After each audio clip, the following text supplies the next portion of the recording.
In the early 1790s, what would become Tennessee was part of the Southwest Territory. There were settlements in Knoxville and Nashville, but most of the area was still wilderness, the land of the Cherokee.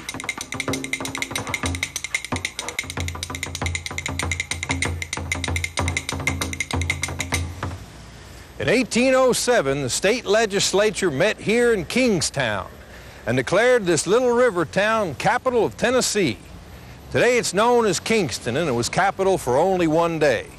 But by so doing, the terms of an Indian treaty were fulfilled, and the white man took control of an important plot of land. Fort Southwest Point was situated at the confluence of the Clinch and the Tennessee rivers. It was originally built to protect the settlers journeying west on the Cumberland Road, right through the middle of Indian country. But within a few years, the reason for keeping troops here did an about-face. Now troops protected the little that remained of the Cherokee land from the white settlers. An envoy was sent to Southwest Point to keep peace with the Indians. Returned Jonathan Meigs became the first agent to the Cherokee Nation. When the Indians were forced south, the fort was also moved into a county that would soon bear Meigs's name. Since that time, a steady stream of settlers has traveled over this land, each generation differing from the one before, separated by time and the concerns of an era. One of the things that complicates what we're trying to do as far as understanding the remains from Fort Southwest Point is that there was an Indian village site that existed on the same spot. Sam Smith is an historical archaeologist in charge of a project to reconstruct Fort Southwest Point. But first his crew must discover what was here by digging down through history, 2 inches at a time.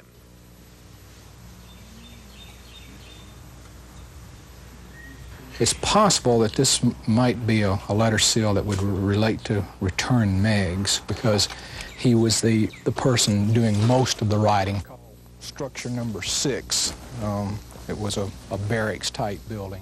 Can you take a look at this for me, please? That's very interesting. That looks like it could be one of the few examples of a distinct post impression that we've had so far. The posts made up palisades 10 to 12 feet high that were sharpened on the top and kept upright by dirt filled in around them. The wood from the 200-year-old posts rotted away years ago, but they can be seen in the different shades of soil by those who can read the signs. Posts have been removed, represented by all this stone that you see down in the hole. What we're standing in is the cellar portion of what seems to be a much larger building that was probably one of several barracks buildings located in the fort for housing of the enlisted men that were here. Gilbert Hankins is one of the people listed on one of the muster rolls that survived from that period of time. There was a spoon handle found out here a number of years ago that someone had carved the initials GH on, and it's been speculated that perhaps that was Gilbert Hankins' personal spoon that he carved his initials into.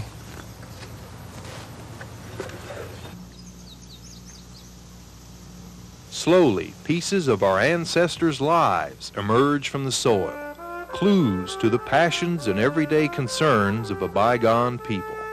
So far, over 100,000 artifacts have been found at Southwest Point, and the search into the past continues.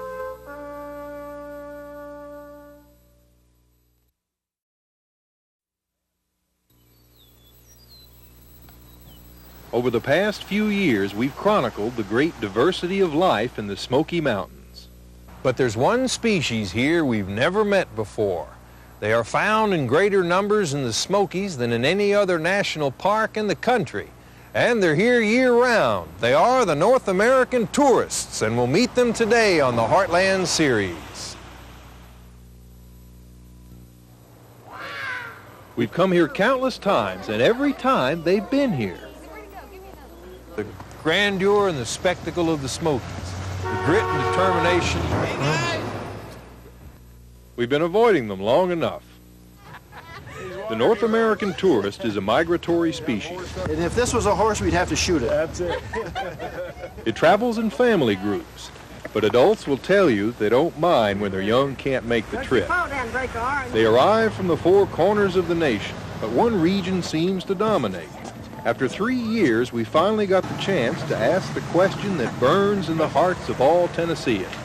Why do so many people from Ohio come here? Why? That's a good question. That's a good question. I don't know why. If you've never been to Ohio, you'd know why they want to get out and come here. Tourists often have trouble understanding the speech patterns of their host communities. He said in the morning we're all going on a hike. And I said, what's a hike? He said, we're going on an 8-mile hike. And I said, oh, a hike, a hike. That's another thing about tourists. They're always laughing. Tourists have a deep appreciation for wildlife. Saw a moose up in Maine. Baxter State Park, ever hear of it? A moose. Let in. We had a Honda. It was bigger than a Honda. Why did you plan on coming here? We were going to Nashville. We went north last year, south this year. Are you glad you did? Yeah, definitely happy. Yeah, very nice. At least we didn't have to speak French. In Quebec? Oh, that was awful. Yeah. Is there rhododendron all over the place? Damn it. I didn't even know that it grew wild like that. I thought it was a cultivated flower. Tourists learn something new every day. They seem peculiar to us. Their regional quirks are perplexing. But for all their differences, tourists share our fundamental love for these mountains. Why would you move back up here? For this right here. Beautiful. They don't have mountains like this down there? No, man, you lucky if you find a hill down there. There ain't hills about the highest thing you're going to stand on. You know, the Pennsylvania mountains are sort of like scrub mountains or pine thickets, you know. These are real mountains. India looks like this a little? There are certain areas, you know, just like here, so. Certain portions, like, for example, Ooty and Kodaikanal, there are 2 mountain resorts similar to Smokies, and we had our, in fact, honeymoon in Ooty way back, 12 years back, and it's exactly like this, it's cooler and... When you're up here, do you think about your honeymoon days sometimes? Sure, only thing is got when the kids let us think of it. How does this place compare to other places you've seen? Oh, this is a real one. You can't compare it. This is really something to see. From all across America, they are welcomed here. This is truly a nation's park, the Great Smoky Mountains. What's it like back home? Fierce, vicious. You have a more passive life here. When you're in something like this, don't nothing bother you. Except maybe your old lady.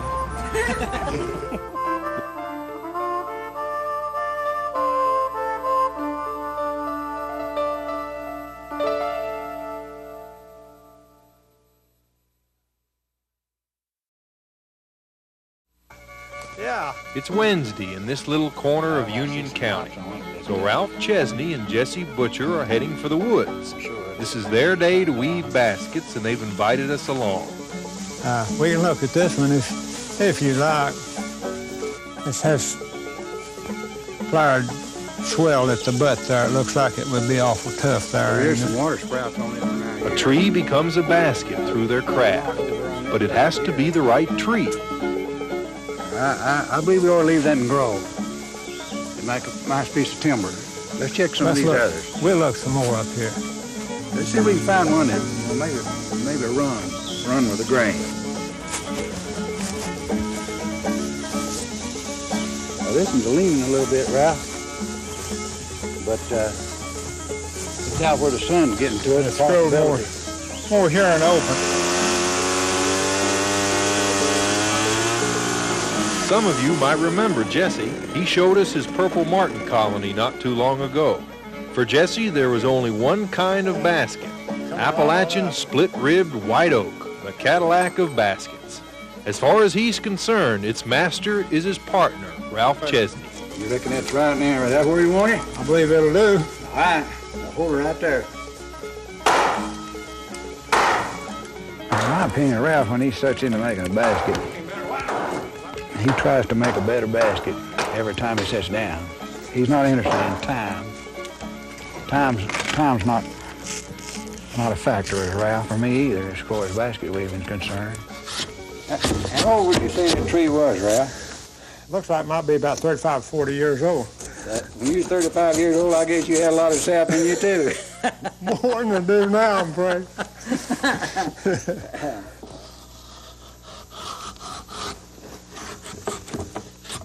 I used to be a farmer and done quite a bit of carpenter. Well, I got all that I wanted as years went by. I felt like I needed something to do, so I just got out one day and hunted me a little white oak and got busy at it.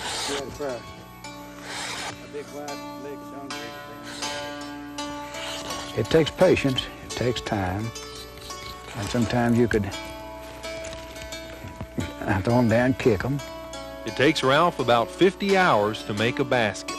It'll last 100 years. Jeff's been around more than I have. He's seen more baskets. I have examined the baskets that he has. He has bought from other places, and I actually believe mine are made smoother and stronger than most of them that I see that he has. Now, Ralph, this ain't suiting me. Let me show you something here, Ralph. I noticed it right here. I just hope that one of these days I'll make a basket as good as he does. On any Wednesday, you'll find them here, whiling away the hours in the shade. Ralph Chesney and Jesse Butcher, partners, working together to weave a better basket.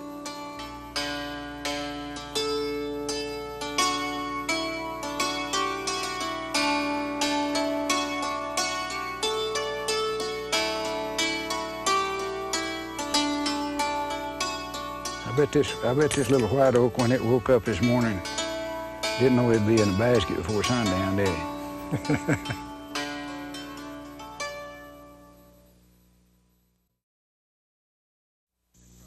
It'll grow 4 to 6 inches overnight. Oh. Yeah, it beats anything I've ever seen grow.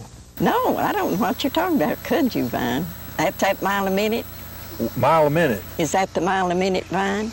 Yep, no matter what you call it, it means the same for all Tennesseans, trouble. You ever have bad dreams about kudzu taking over the world? Yeah, if it does, I'm telling you, I'm learned. Well, what do you think we did wrong to get this kudzu?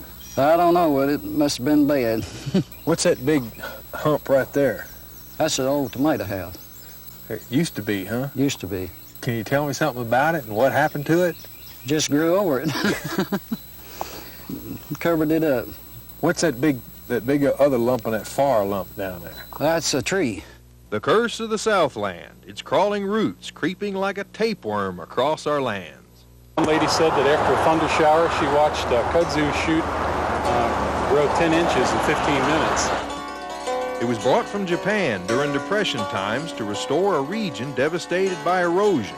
It covered land, all right, at latest count about 2 million acres from the Ohio River south. From here to Atlanta, it's a real problem.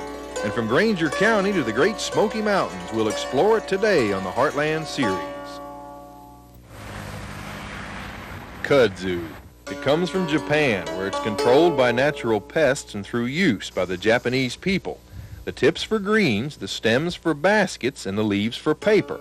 But the thing they value it most highly for is the roots, which have a high, I would say starch that they value more highly than any other starch for making cakes. Cakes? It's no cake here. It's serious business. Even the Great Smoky Mountains National Park has 100 patches of it. This vine has probably been sprayed a half dozen times in its lifetime. Very difficult to eradicate. Still alive? Yeah, it's still alive.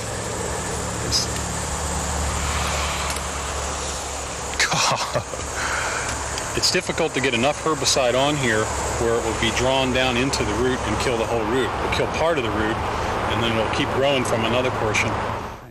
A plant out of place, but if we can keep it out of the forest, it just might grow on us. It's a legume. It's the same family that your beans and peas belong to. Which is why it restores nitrogen to the soil, fertilizer for the next crop. But the trouble with kudzu... It covers it up so you don't get the next plant. There's no tomorrow. Then where is its place? Do the goats like it? Sure do. What else will eat? Cows likes it. Horses likes it. during the summertime, but out of the fall, well, they'll really eat them leaves. Man, it's like it's hay.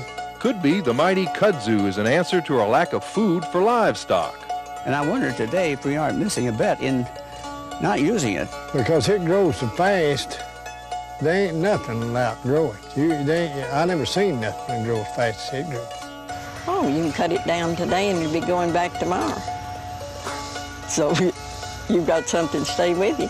Today, it's part of the lore of the South. It's kudzu, and whether we like it or not, it's here to stay.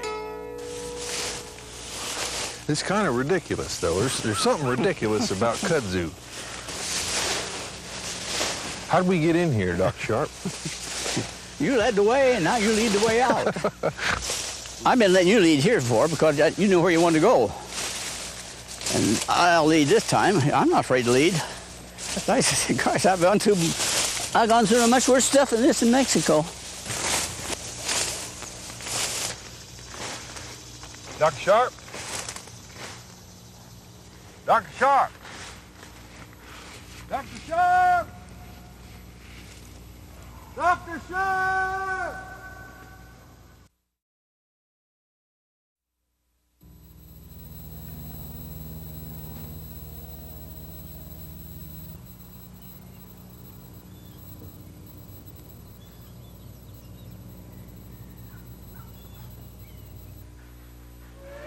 A railroad man's life in those days were hard. It was a hard life, no question about it. It just depended on how much emphasis we put on a hard life. The words of Marvin West echo the rhythms of the railroad.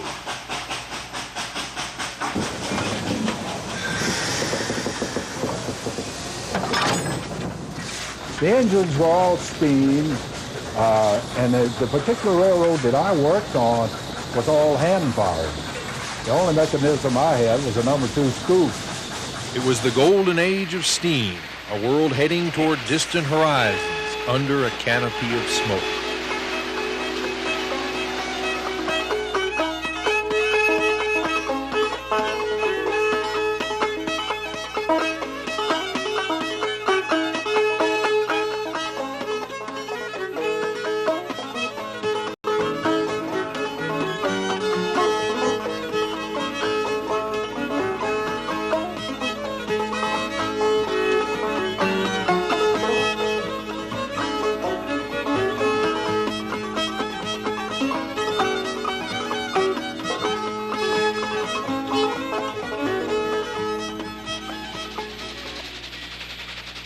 When we got to really running, they said, boy, we were boring a hole in the dark, aren't we? It was a great thrill, and sometimes you'd wonder what was down ahead of you there in the dark.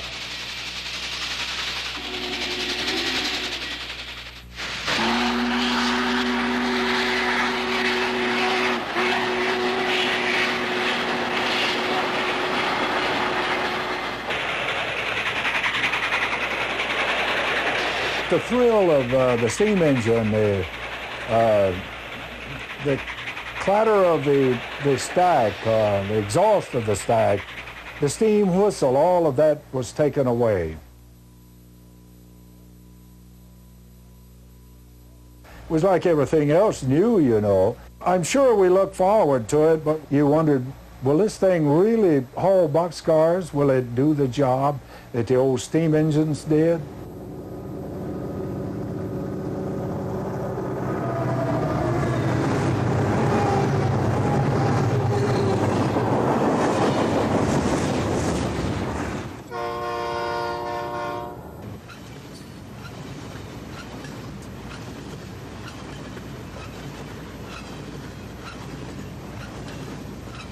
You can't run a freight train and just look at the area in which you're running. You have to look ahead. But when everything was going good, well, yes, you'd have a chance to look at the beauty of the world. I think most little boys like the railroad. I happened to be at the depot at town one evening. We'd gone in from in the country where we lived, and this big passenger engine came in. And I thought that was a monster as it come belling in the station. And I said, oh, I fell in love with that engine, and I said, one of these days I'm going to run one of those, and I did. I did.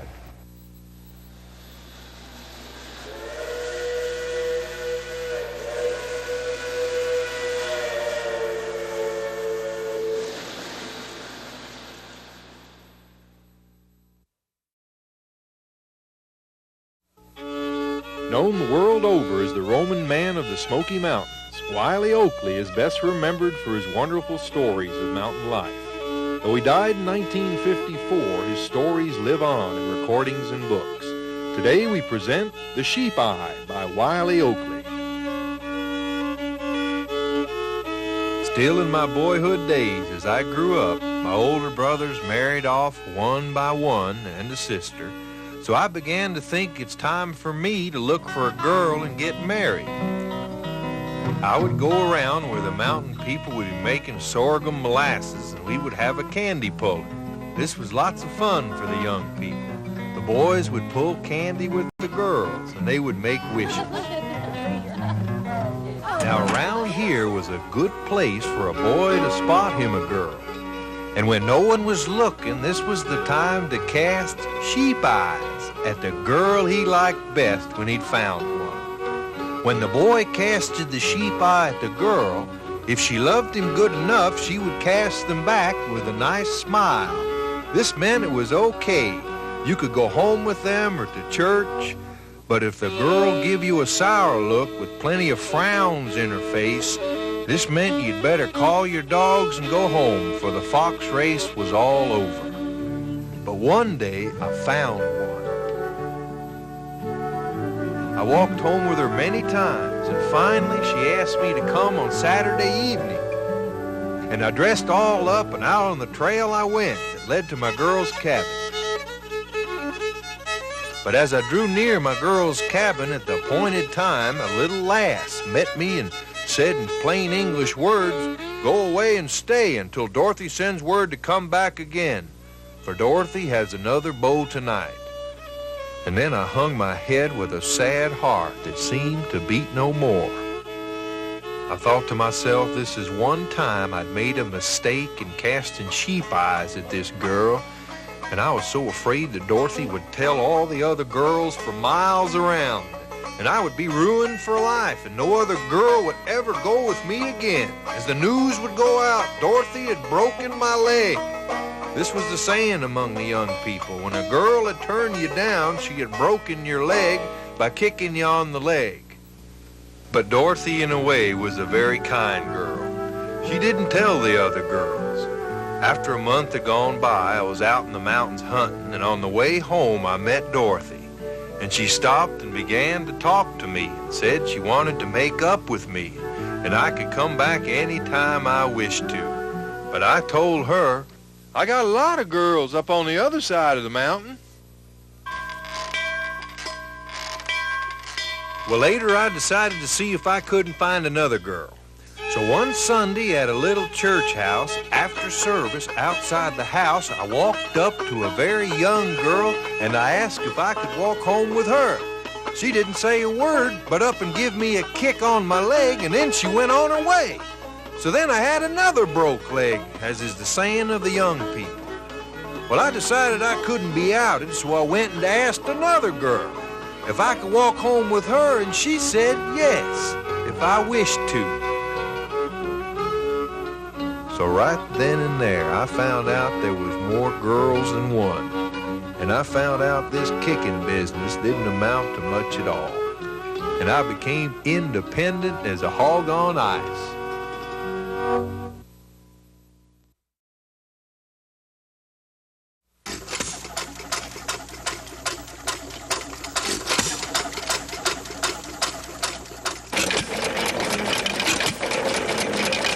It was around the turn of the century that the wheels began to turn, along with the gears and the cranks on the engine.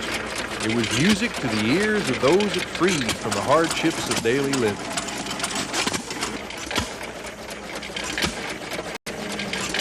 They were farmers' friends because they saved a lot of work that a farmer would do by hand.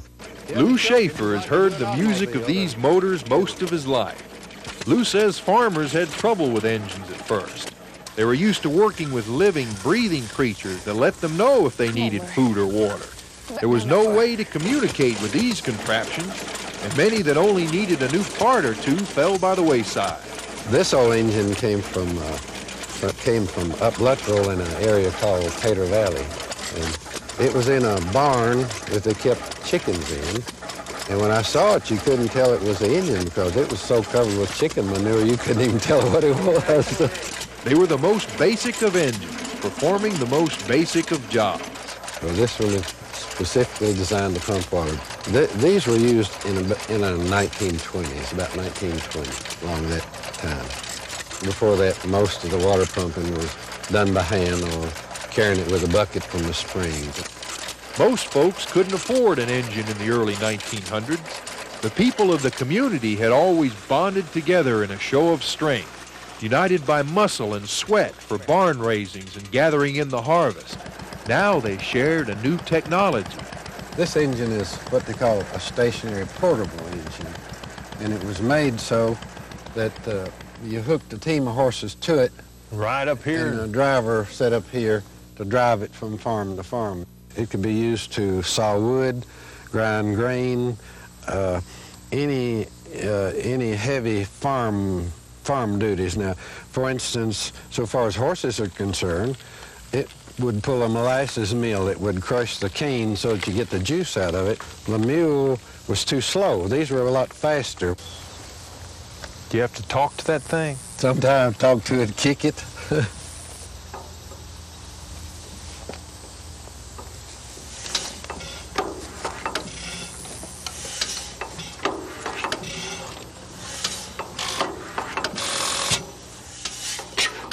This one was made in 1912, and I estimate the cost of this one at probably as much as $500.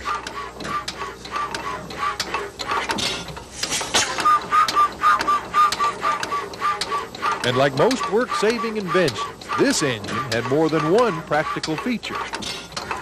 This is a dinner whistle. You call people to come eat.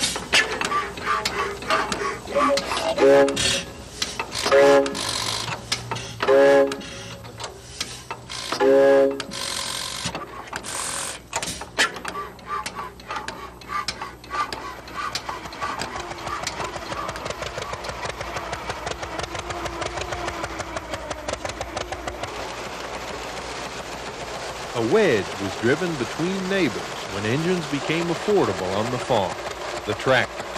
They could do much more than plow fields, and folks no longer had to depend on each other for their labors.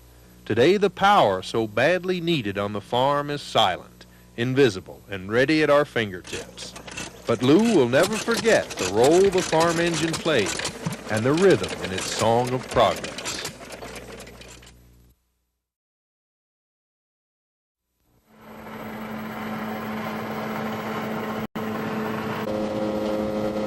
Sandpipers feed along the banks of Davy Crockett Lake in Greene County.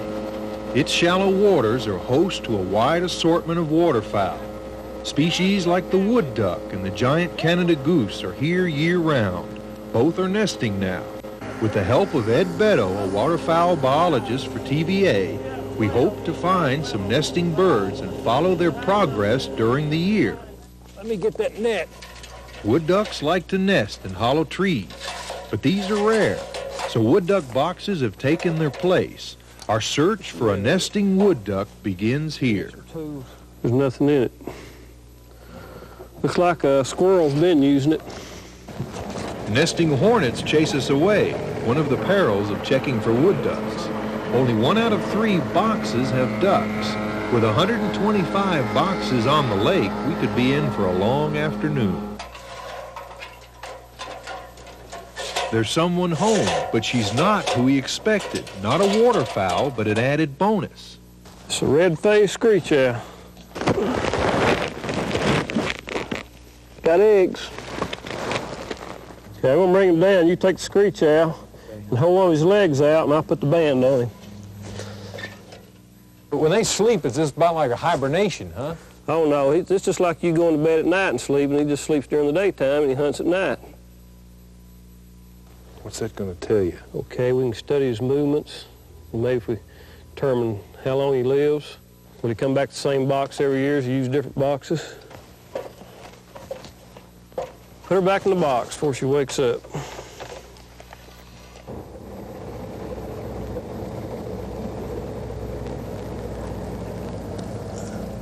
Okay, we got a wood duck in this box. I'm gonna try to get it, and we'll try to band it.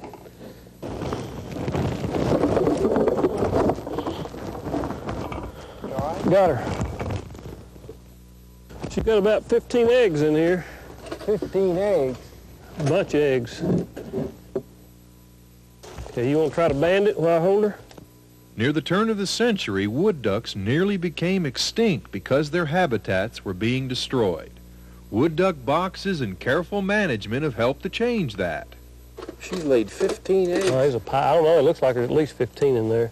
Of course, probably all of them won't hatch, and if 12 of them hatch, probably 6 of them make it to flighted stage while you've got good success.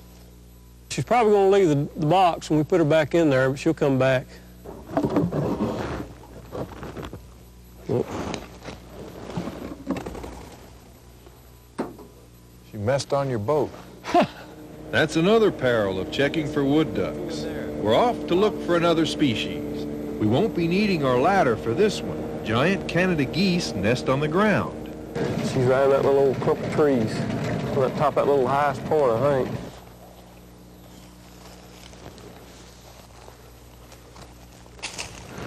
Here it is, about 10 more feet. You see her? Yeah, she's on the nest.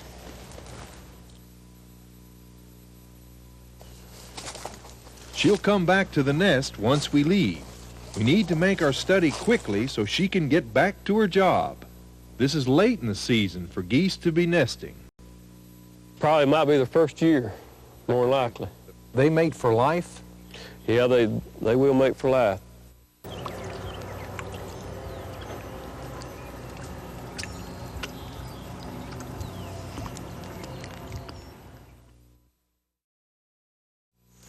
Where does an elder grow?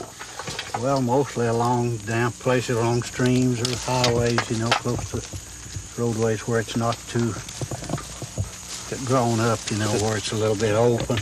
Boat Moore and his wife Dora have a history of berry picking. Long ago, they worked out a system. She cooks what he picks. And this time of year, Boat brings home his favorite, elderberries. When do elders come in? Well, about August is when they go to getting ripe. Sometime in August, they bloom along June, or they'll have a big white flower. You know, like this bunch will be a white flower, and you can see them in the spring, and you know where to go back to get them in the fall then. Dora said they used to sing a song. Is that how you got your name? Yeah, I think so. Like Roly Bodie Shody and the Hog-Eye Man. What? Roly Bodie Shody and the Hog-Eye Man. I think that's the way it started.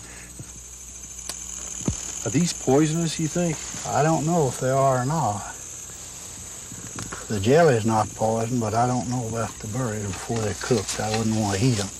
Ripe berries can be eaten, although they taste much better cooked. But green elderberries are considered poisonous and should never be eaten raw. This old recipe come out of North Carolina. Mountain people, they found out about it. Yeah, she knows what to do with them. You can't bring her in anything she don't know what to do with. What are you going to do now? Boil them about 15 minutes.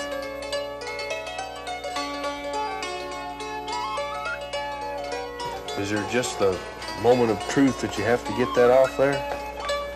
I can tell by looking at it. That's all I know. I've got to measure this juice. I have to have the right amount or it doesn't come out right.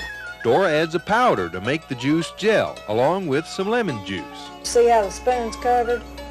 Now, it wouldn't be covered that way. It'd all fall off if it wasn't going to gel. Bill, you want to stir it? Sure. How long do I have to stir it? Till it goes to boiling good. It'll jump up and down. You'll know when it's ready.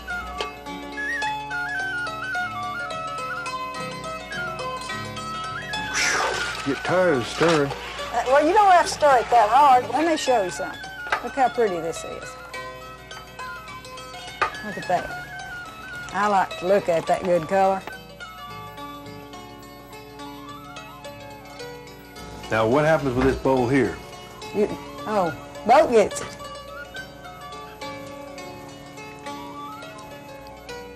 Is it hot? Yeah, it's good. Can you tell there's another hand in it? Well, it might be, but it's all right. Might be a little sticky there. It's got thick faster than I poured it. You've got jelly and it gets cold.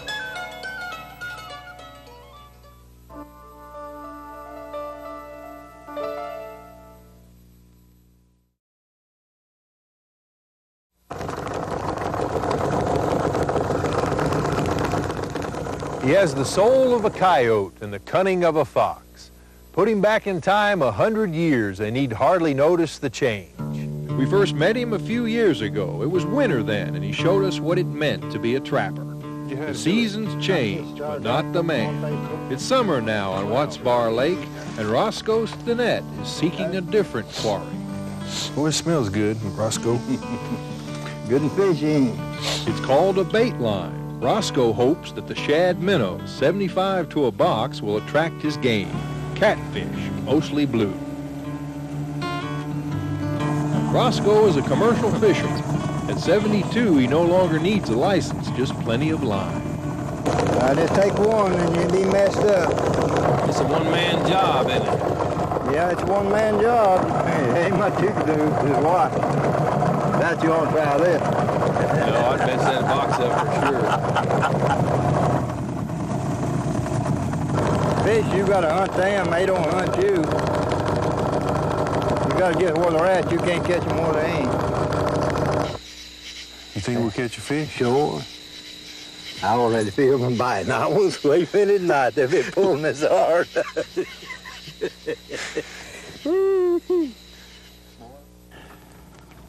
That sun just shoots right up there, doesn't it? Look how pretty it is. It looks like a big gold ball, doesn't it?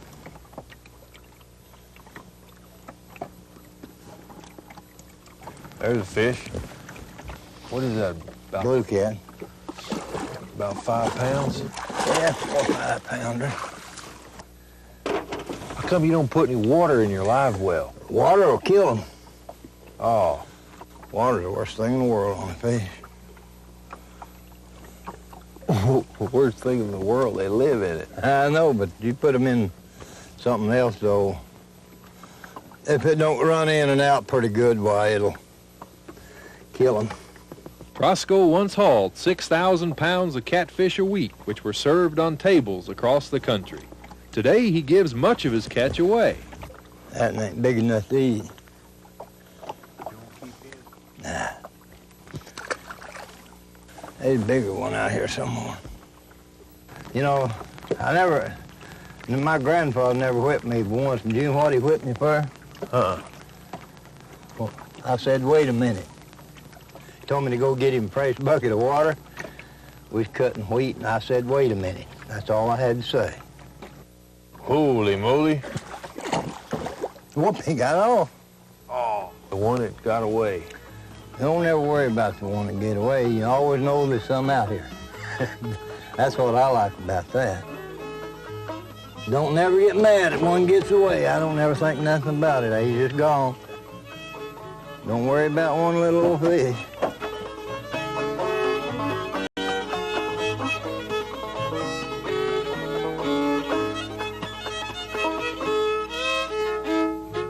That's a pile of fish. He's bigger than that other. Well, is he? Yeah. Yeah, I don't never worry about little old fish getting away. See, I always worry about the ones that didn't get away because you're going to have to clean them. No matter what Roscoe tells you, don't believe it. That fish is still out there, somewhere. I know there's one there. He's good out there. I thought about him a while ago, but I didn't want to say nothing. But They're good one out there, though.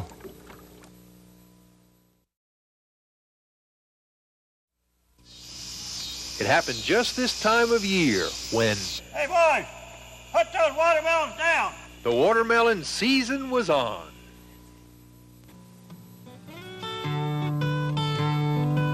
It was hot, and there wasn't much to do. Corn wasn't in, tobacco weren't ready. The only thing that was ready was Mr. Holder's watermelons. I reckon he'd have give us one if we'd have just asked. But there weren't no fun in that. Meanwhile, Mr. Holder was having a little fun of his own. He'd got the biggest rock he could find in a can of green paint. This was bait melon, custom designed to teach a boy a lesson. And there were 3 ripe to learn. It was little Justin that saw it first. The biggest, fattest, juiciest watermelon in the whole county. And we were gonna eat it. Guys, there's a watermelon this big over there. Come on, let's go. Now, to slip one, you could just sneak out there and get it. But there ain't no plan in that. This was our first watermelon, and we were gonna have a plan. Get down here like this, and you crawl across the field. And then Justin... No, Justin goes right through here. No, Justin goes right through here. Justin goes right through here, top of hill. Right? He stops right here. You think it's okay, Justin? He'll be lookout. He'll be lookout. Then we'll go to the watermelon.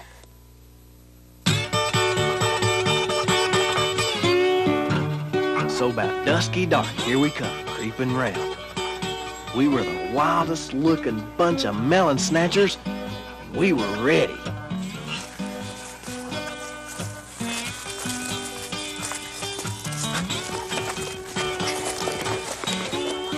Go, Justin!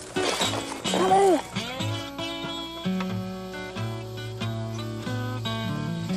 God!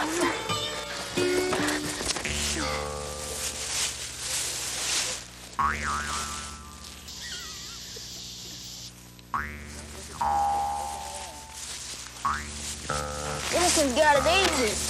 Oh, man. God, this is harder. I figured. Oh, I hope you don't shoot us. Me too. If he catches us, we're dead meat.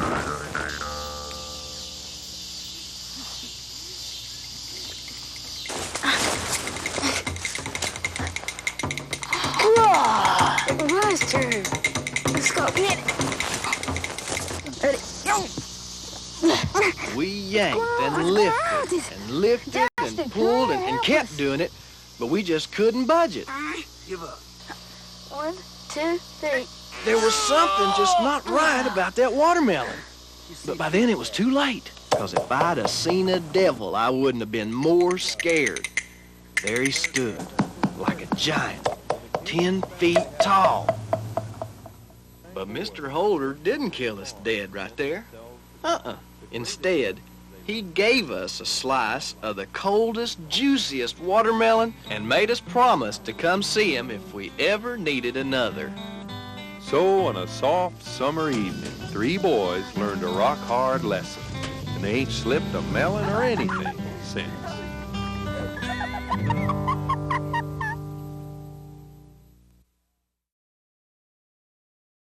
Back when I went to work and up until I quit, hours meant nothing. We'd hit the woods and we might not come out for 3-4 days at a time. What would you do in there? We'd make us a bed and under a tree, and we'd stay right there till the operators showed up and started to operate the still. Was it a game? No, it wasn't exactly a game, and then yet I guess you could call it a game. For 22 years, it was a game that James Big Red Beeler played to win. Today, such men are called special agents. But when Red first began, they worked for the Internal Revenue Service, hence the name, Revenuer. How many stills do you think you've raided? 1,000. I've cut at least 50 in one day. What cutting? What's that mean? Tearing them up. Bring an axe? Axe, dynamite. It was a game more about money than it was about morals. The rules were simple. The moonshiner's goal was to sell untaxed liquor. The revenuer had to stop him any way he could. All the players knew each other. Still operators were known as femurs, and they had nicknames of their own for their favorite revenuers. Names like Skinhead, Ashtray, and Big Red. When you bust through that ivy and saw that still and see those 4 or 5 guys there. It's a thrill. It's a thrill. Blood pressure goes up and the race is on. It'd be just like running in on a covey of doves. Everybody took off in different directions. The game was played at full speed in this region. The half-gallon fruit jar and the Silver Cloud still were East Tennessee trademarks. The Silver Cloud could make more whiskey faster than any still around. They used Epsom salts in it, Red Seal lye. They used isopropyl alcohol, just anything to get it to proof up pretty good proof and to ferment as fast as they could ferment it. As the old timers would say, that's liquor to be sold and not to be drank. East Tennessee moonshine was sold to the underworld of northern cities like Chicago, Cincinnati, and Detroit. Liquor runners played the game wide open.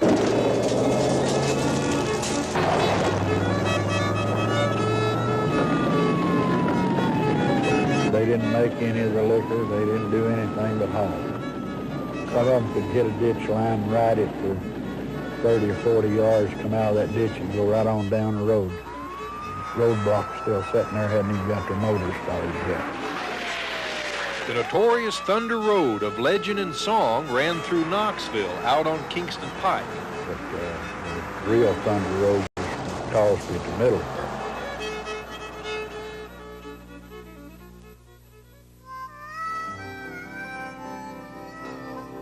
For all its thrills, it was a sad game. But for most moonshiners, poor and poorly educated, it was the only game in town. One fellow, he had quite a large family. He put 2 of them through high school and college. He went to the penitentiary about 3 different times that I can recall. He's one of them that told the judge he couldn't promise him he wouldn't make liquor because if his family got hungry, why, he'd make liquor before he'd steal. People of that type that you had respect for, or at least I did. But at the same time, I knew I had a job to catch them and send them to penitentiary if I had to. Did these people come to respect you? I hope they did, or at least I think they did. I still see a lot of them that I sent to the penitentiary, and I'm not carrying a gun today.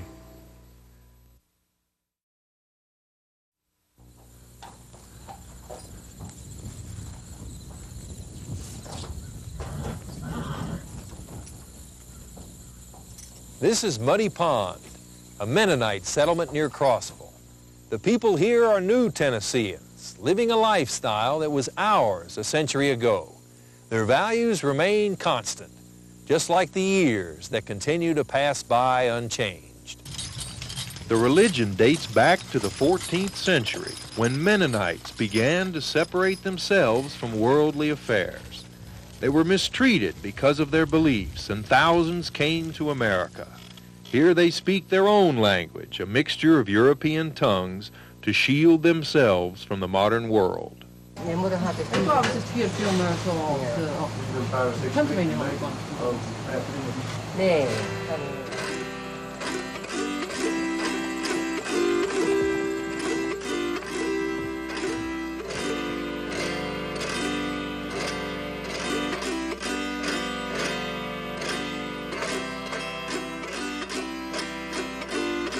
A little over 20 years ago, the Mennonites cleared out the settlement of Muddy Pond and found a home in Tennessee.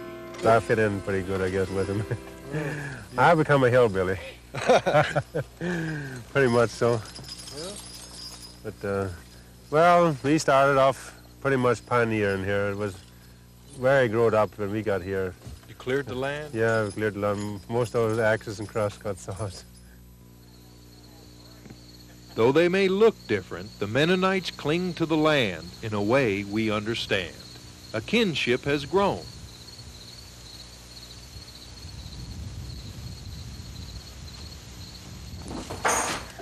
Dinner's ready.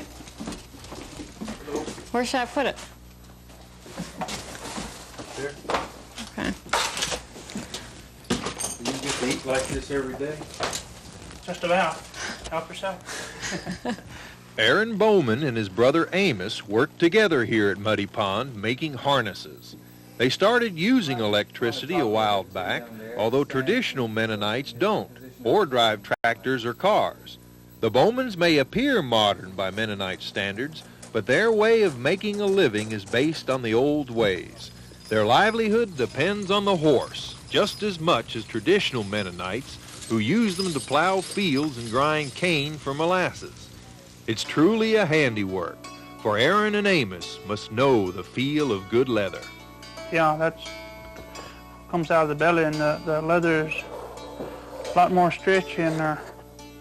You know, there's places that you can use a piece of leather that don't have to, that don't get a lot of pressure on it, that you can use, and then other places where you got to use the strongest leather there is. You got to know where the strong parts are and the weak parts. These talents and trades were for generations passed down through all families in Tennessee. The traditions of the Mennonites are in many ways ours. Traditions that have all but disappeared today, except for places like Muddy Pond, where the past has found a foothold. We believe in a very simple life.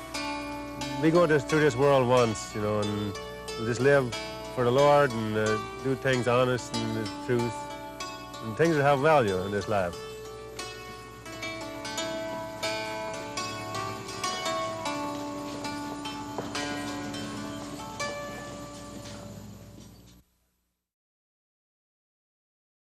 Nurtured by rich soil, hard work, and faith, they ripen in the sun, the luscious apples of Cott County. In the fall of the year, the Kyle Carver orchard comes to life with families seeking the harvest.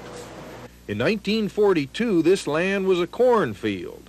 It took a man with tremendous patience to make it an orchard. That man was Marjorie Carver's husband, Kyle. Orchard business is the biggest gamble in the world. I remember he told me, he said, Marjorie, for 13 years, it takes an apple tree that long or longer to bear. And he says, we won't have anything. He worked all the time. And he did his own grafting. We couldn't afford to buy the trees from the nursery. He planted each tree by hand, 15,000 of them. Slowly, each year, the orchard grew and flourished. He had a lot of faith. And he felt like that if he worked hard and was straight and honest and a good neighbor and lived, he felt like that it would be an orchard. Today it is indeed an orchard, sprawling and modern, now with 40,000 trees and 126 varieties. But some things haven't changed. Each apple is still picked by hand, and none of the old varieties have been forgotten. When your old ladies come, have you got any Milums? Have you got any limber twigs? Have you got any Sarah Johns? But everybody asks for Stamy wine saps. The chain stores just has about 3 to 4 varieties that has eye appeal. The big red apple? Big red apple, big yellow apple. Red and golden, and is mostly what you buy in the stores. And people that knows apples, older people buys for flavor. No one knows the flavor of apples better than Danny Carver. This is an old-time Jonathan right here, Black John variety. Real good to cook and process. Along with his brother Albert, Danny now manages his father's orchard. He'll tell you that apples are a lot like people. The prettiest ones aren't always the best. I've had a lot of these. Here's a bunch of old varieties here. Here's an old-time McIntosh. It's a very old apple. See how white the meat is? And the skin is very tender. And this is an extremely good apple. This is an old apple here, an old processing apple. Now this is sour. What is this one? That's a York. York. Old-timey York. York, Jonathan, McIntosh. But right down here is an apple that I'd like for you to taste. Sometimes the smaller apple has got a better flavor than the bigger one. It's an old mountain apple? Yes, it sure is, Bill. This is the old-fashioned Grimes Golden. Now, I'm telling you, this is a good one. Everybody loves this apple. It's a very old apple, and it has really got a fine flavor. It's got a spicy taste to it, and juicy and brickle, and they come from everywhere to get this one.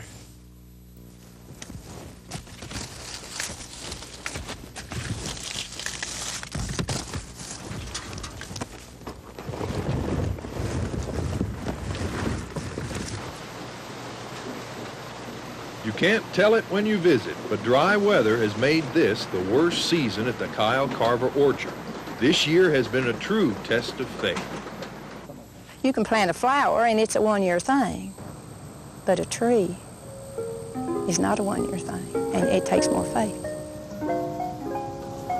A man that plants a tree, you know the poem that George Kilmer wrote. Poems are made by fools like me, but only God can plant a tree. I think there's special people that God has had to plant trees.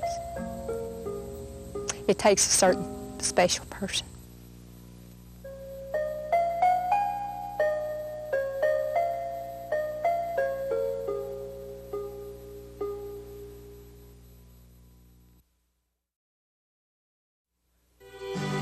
He was born in that house. His grandfather built it. But Gene Horner fashions his wood into musical instruments. Since 1946, he's made 96 mandolins, and he doesn't know how many banjos and fiddles. He makes them here, in this workshop in the Cumberland Mountains. This is the Heartland Series.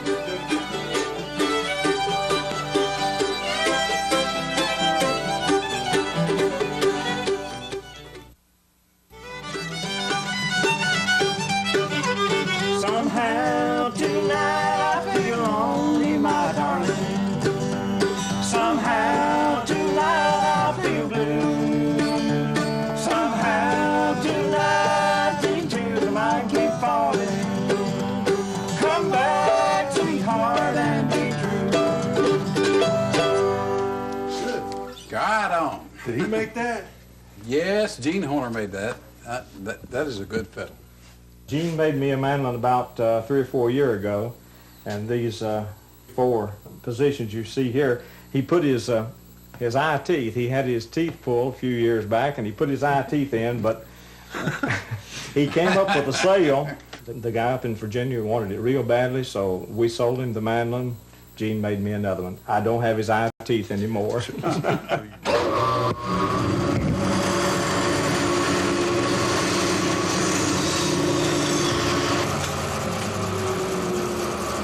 About as far as you can go with that. Tool that out? Oh yeah, I'll hand carve all that. Gene Horner calls himself a luthier, a maker of musical instruments, but he has given a lot more than his eye teeth to earn the title. He's been teaching himself this art practically all his life, beginning when he was a young boy. Well, you got a picture of this place in 1939. That was the year I started formal schooling. And my goodness, that'd be about as far-fetched a thing as a young boy could come up with, want to be a fiddle maker. Did you play before you made your first instrument? Yeah, that was the first thing that got me started. I soon found out I wasn't going to be much of a musician, so that's what got me into making the instrument. With a musician's soul and a craftsman's mind, Gene learned to make what many folks say are the best instruments in our region. How do you make that curve? That's carved. When you're making one, you have to get a certain feel of the wood. If you leave it too heavy, it'll have a muted sound. He hears with his hands, worn rough with years of use, but gentle enough to let him know when the wood is right. And I can generally complete one in 65, 75, 80 hours and get it ready to varnish, and then it'll take about 2 weeks to lay the varnish on. Do you make fiddles or violins? Same thing. Personally, I prefer the term fiddle myself. The word violin is Italian, and the word fiddle is English. That's the difference. And by the way, if a man ever made anything perfect, it was a fiddle, because he can't improve on it. Reminds you a little bit of a woman. See, curly head, narrow shoulders, small in the waist, and spread out down here. Now, I can be consistent and get a good instrument every time.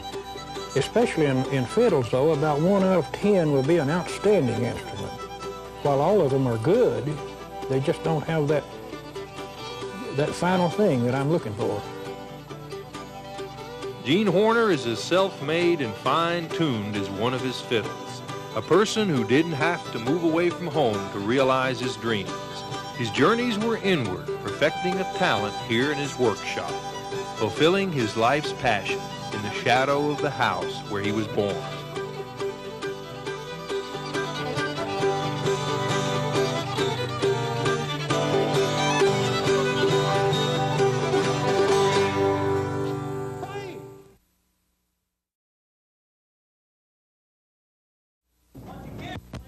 Under there, it's totally dark.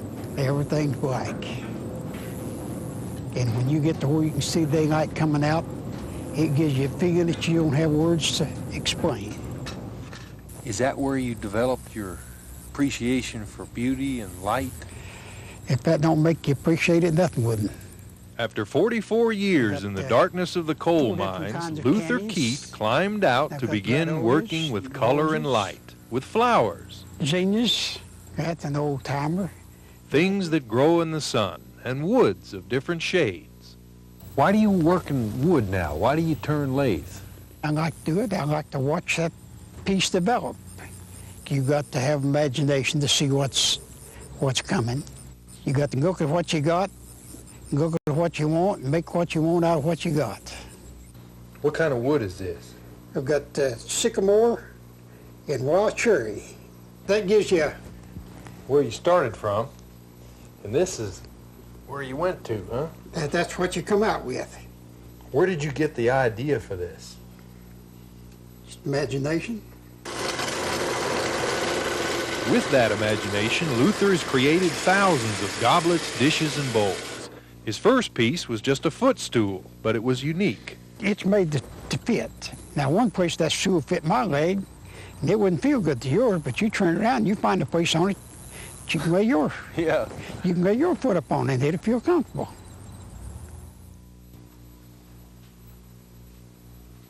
Luther, how old are you? 75. I figure I got half of me. It took me 75 years to go up the hill, and I need 75 years to go down. To Luther, working is a gift, like the treasures he finds in his wood. How come you don't just take it easy? I do. You're sweating, you got sawdust all over you? As long as you enjoy it, it ain't hurt you.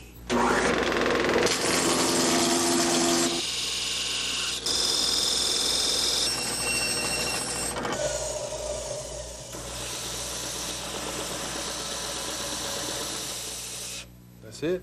That's it. You gonna sell it? No, it's not for sale. Do you ever sell any of them? No, I don't make them sell. What do you make them for? To give somebody. That's a beautiful thing, Luther. That man gonna appreciate that. Like his dishes, his flowers and vegetables he gives away too, grateful for being a part of their creation. I can get more praise out of it than I can selling it. I can't sell it for what it's worth. So if I'm going to get my money's worth, I might as well just give it away.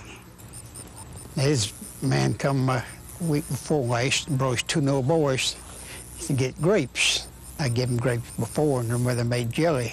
So I saw him at church the next Sunday. He said, boy, my mother can make the best jelly of anybody. But that animal boys will remember me as long as they live. The man who gave them grapes. Yeah. If I give something away, that will still be here when I'm gone. There'll be people who remember me for a lot of years after I'm dead and gone. When they pick up a piece that I give them, that man dead to give me this. Did you learn that kind of thing, seeing men die in the coal mines? No. I learned that seeing men live.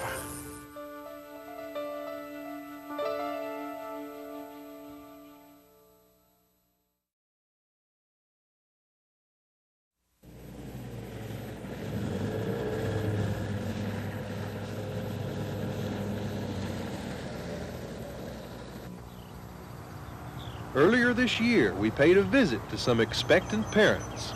She's got about 15 eggs in here. Our wood duck, giant Canada goose, and screech owl families were expected to arrive within a month. We have returned to see what nature has brought. The evidence looks promising. Goslings, barely a week old, feed at Melton Hill Lake. To visit our screech owl and wood duck families, we must return to the Nolichucky Waterfowl Sanctuary at night. Our guide is once again TVA biologist Ed Beddoes. No, let's go on in. Mama screech owl's not going to be real happy us coming back. Well, I'm not worried about her. Hazards of the trade. Ed has some bad news. Gone. What kind of signs? Nothing but a few feathers. Well, they should have been in there. I don't know what's happened. All gone. We haven't lost hope yet. We'll keep looking as Nolichucky descends into night. There's some in there. They're out there. There's a brood. We've come here at night for this. Wood ducklings. How old are they? That's a young brood, about a week old. They spend the night on the open water where it is safer. Back on shore, there is danger.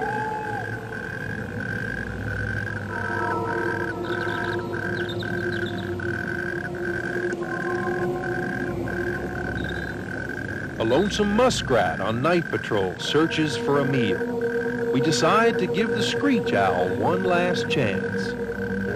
Yeah, that's a good one to get into.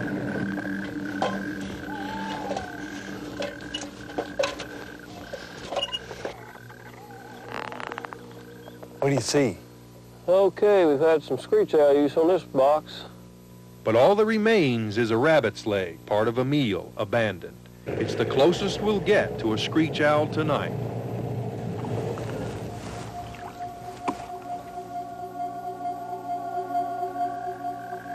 Midnight, the bewitching hour on Nolichucky.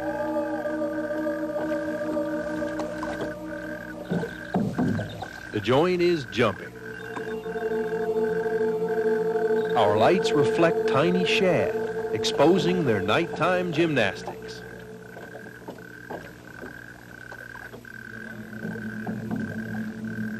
On Nolichucky, there is safety in numbers, where danger wears an innocent face. It looks like a big male. Is he scared? No, he's calm because he likes my warm hands. But there's been documentation where these things have taken small ducks, big ones. Here we go. There's one right here, Ed. Oh, yeah, look at that. Well, those things aren't hardly a couple days old. Hard for mama. Against the darkness of Nolichucky, even giant Canada geese huddle together for survival. The goslings, 3 weeks old and growing fast, are protected by the flock.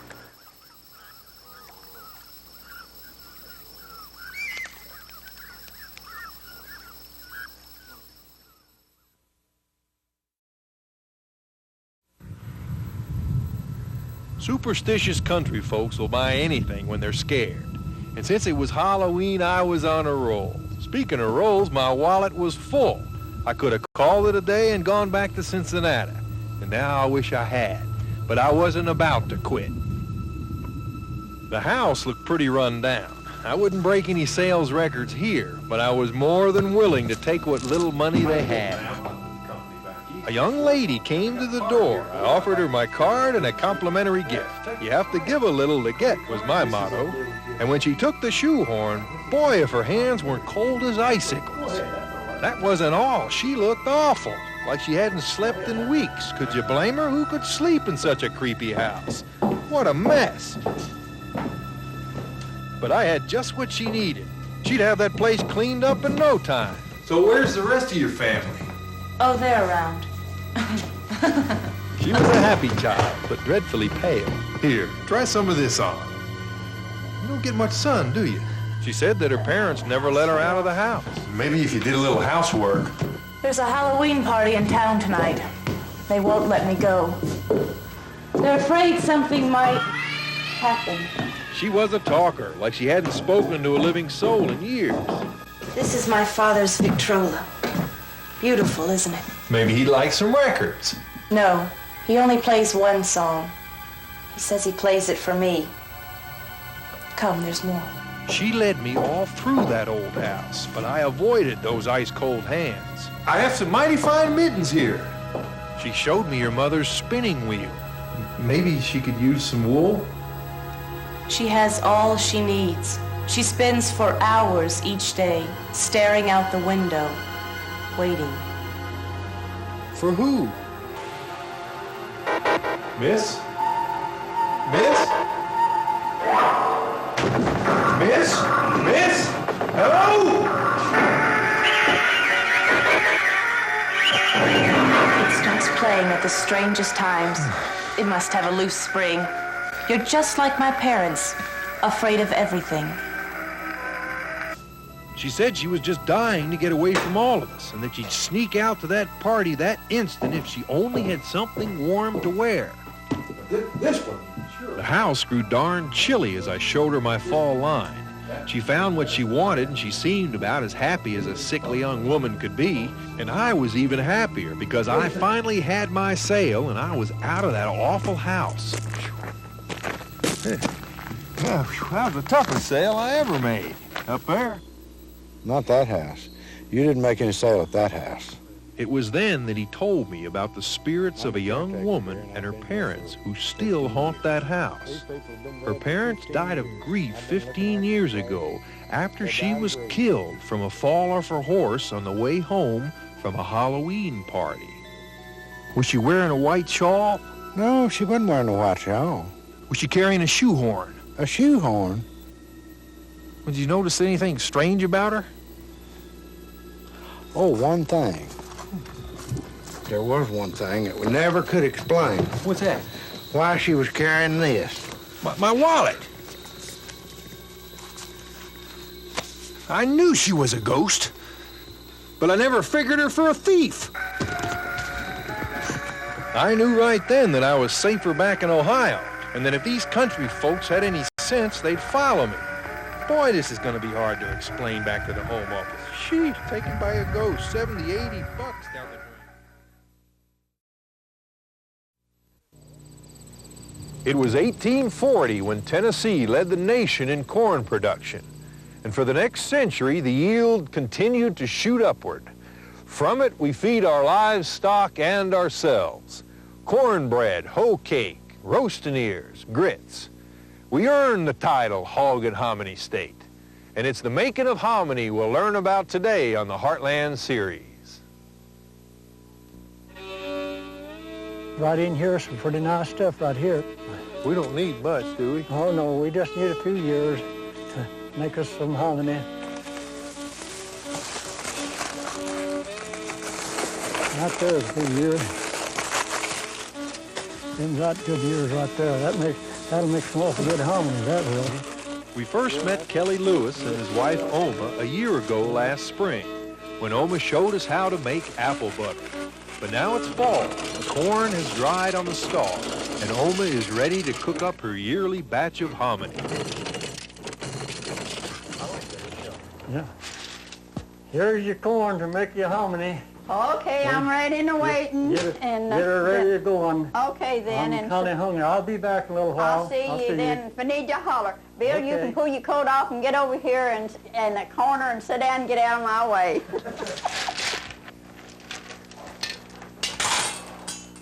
That late seed corn makes the best hominy? Well, you have to have it hard. It has to be dried before it makes good. Don't it'll cook up too quick on you. This is the baking soda. What'll that do? That'll make that old skin come off. The husk, the bran off of it, you've got to boil it. See there, how it's turned? See, it was white, now it looks yellow. But now, if you'd use the lye, like we did years ago, it'd still be white. And to touch your hides, you better watch out. Seems like that'd do the same thing to your insides. Well, it will if you don't rinse it. That's the reason you have to wash it some. We cooked and washed it again and again until the hard outer covering of the corn was boiled away. That's the key to making good hominy. Used to, we had to carry water from the springs when we made this, or either take our pot pretty close to the spring and cook it. Because you had so much rinsing. We had to rinse it so much.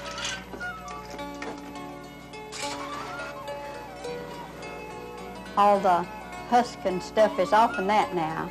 See now how thick that colored looking. When I get through, see that water won't be clear like. As the hull is boiled away, the inside of the kernel begins to swell.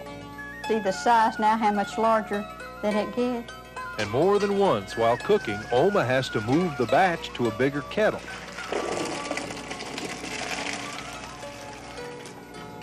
Like 1 quart of regular corn will make a gallon of hominy? Well, something almost like that. It'll swell up. I'm putting it on now, getting ready to cook it the last time, and it'll be ready to eat.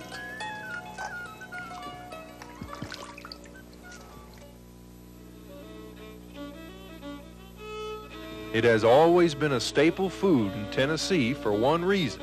There's plenty of it.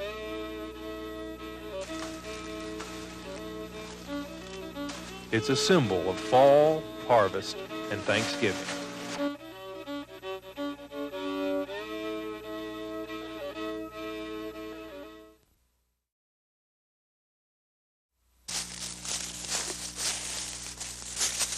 It's a function of the senses.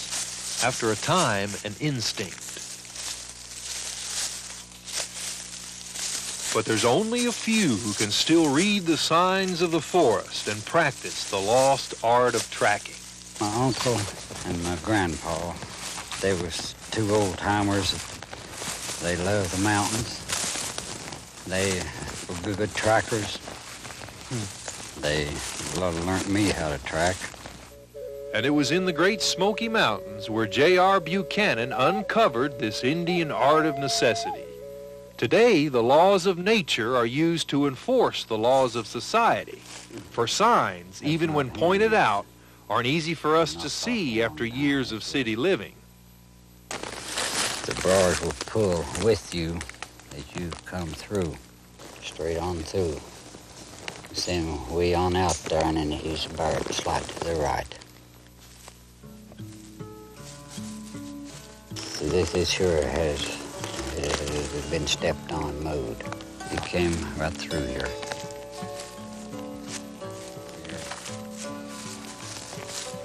I see that.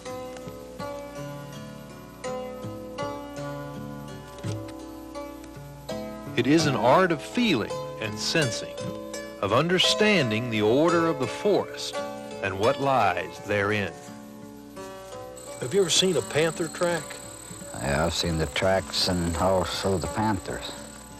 It's kind of a gray yellowish color. It's just a regular old mountain lion is what they are. How about coyotes? There are coyotes around there. We have a lot of coyotes in Cage Cove.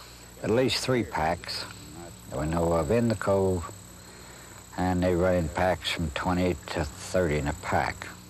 Have you ever seen a wampus in these mountains? If there's any in the Smokies, they cannot be seen, or I would have seen them. Looks like you've got 8 toes. This is a mink coming downstream. This is a wood rat. He's going toward the stream. This is a mink here going upstream, which is not the same mink. How fresh you think those are? These were made last night. You sound pretty sure. I am. But with all the confidence and experience that a lifetime of tracking has given J.R., he's been haunted for almost 20 years by a case that was never solved. The little boy, the name of Dennis Martin, he was lost in the Smokies, and Spence Fields is where the boy was supposed to have got lost at. I spent 3 months from daylight till dark, sometimes after dark, getting out of there. Found nothing. We don't have any idea what happened to him.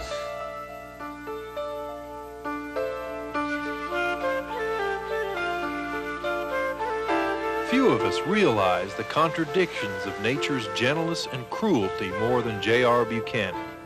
He knows that familiar trails are never the same, changing as constantly as the daylight and the seasons. And for J.R., his paths never end, but continue to give him a sense of purpose. I reckon something that I love to do. I loved it the first time I done it. I still love it just as much now as I did then. And it's something I know that I can do, that I can help people, that I also can save people's lives at it.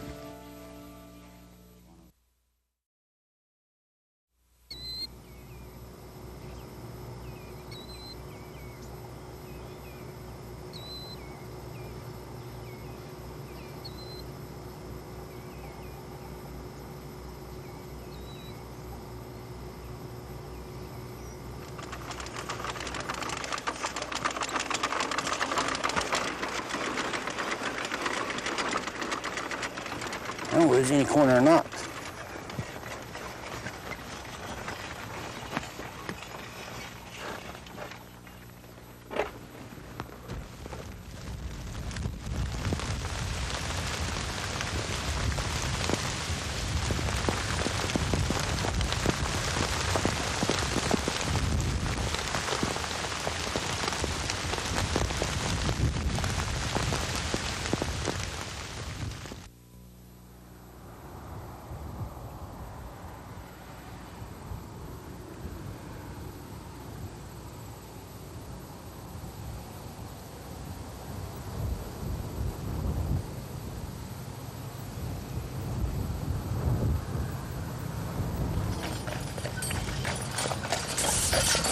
It don't look like we're going to use much of this wood here, because there's not that much left down there anymore.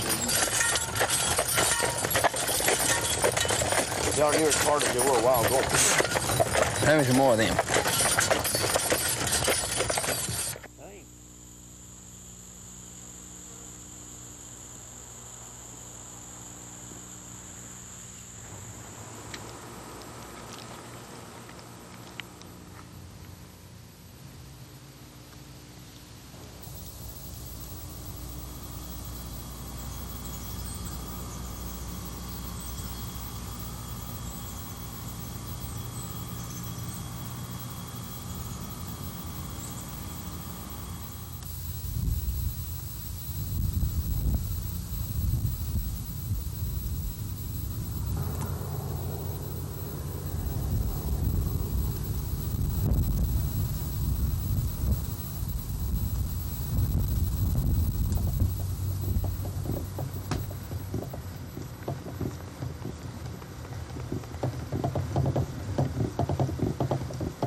Shrouded in morning dew, their intricate handiwork is revealed. This is the proud work of a bowl and doily spider. But it is the magnificent creations of the orb weavers that seem the most spectacular. The champion is the common garden spider, the argiope. Spiders can produce 6 different types of silk through tiny spinnerets in their abdomens. The silk is made of pure protein, and orb weavers like the argiope consume their webs each night and rebuild them anew each morning. The bouncing behavior is a defense mechanism. There are between 11 and 64,000 spiders per acre in the United States. They eat only living insects, tons of them. So many that the Environmental Protection Agency is funding research in hopes of making spiders a natural alternative to pesticides. This is a funnel spider, and they build a sheet which comes out in like a platform. And then back inside, there's a retreat, which is shaped like a funnel that goes back into the leaves. How can that spider tell that something's landed on its web? The spider will feel the vibrations on the silk.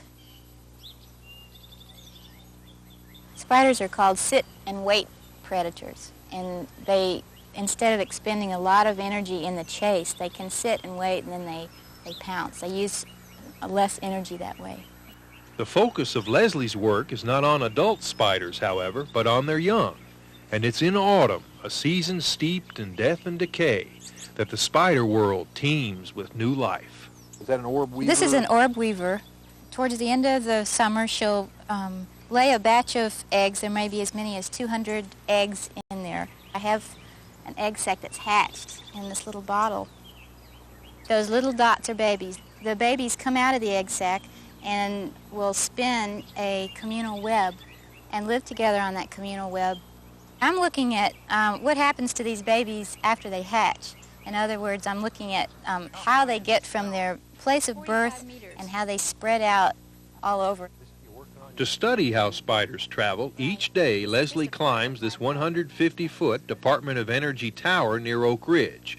She is looking for baby spiders who travel by an ingenious method. They balloon. They produce tiny silks that lift them on the autumn wind like parachutes. Some have been sighted as high as 2,000 feet. Okay. Just hang on, Bill. It's a long way up the tower, and the brilliant colors of fall provide a convenient excuse to stop and rest. But this is my favorite view right here. Looking out here. Isn't that great? With the help of the Atmospheric Turbulence and Diffusion Lab, Leslie captures baby spiders at different levels in and above the forest canopy. The traps are coated with a sticky goo. Anything that's flying also gets stuck on the trap, so there are a lot of gnats and beetles and any flying insects. Thank you, Jackie. This is a trap that's been hanging out for 24 hours. I check them daily. By learning more about spiders, we may someday be able to replace toxic chemicals with a pest control system that is nature's own. With 8 legs and eyes to match, the spider is not a pretty sight to most. But few creatures do mankind a greater good.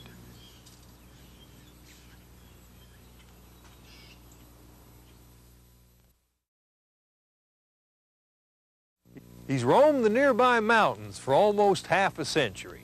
We've heard about him for years, but only recently journeyed to Campbell County to catch up with him. A man who still believes in the healing powers of herbs, Doc Barton of Jellicoe. I said, I'll go see if I can find some chestnut leaves. He earned his nickname while working in the coal mines, treating various ailments.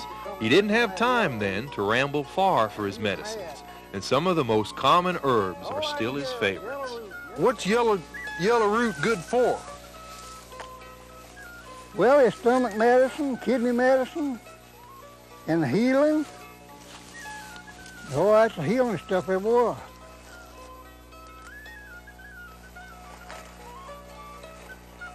Do you get paid for that? No, you don't get paid for them herbs, buddy. That's charity work. But Doc has to add a dose of care to all his herbal cures. They don't agree with everybody, and some herbs can be dangerous. Do you ever give a tea that you haven't tried yourself? No, by God. Never. Is it true you came up with something to stop your hair from falling out? I was tickled to death. And I'd comb my hair, and there wasn't no hair on the comb. Well, it ain't falling out so bad, but it ain't like that first batch I had. It was just a Duke's mixture or something, buddy. I was experimenting with it.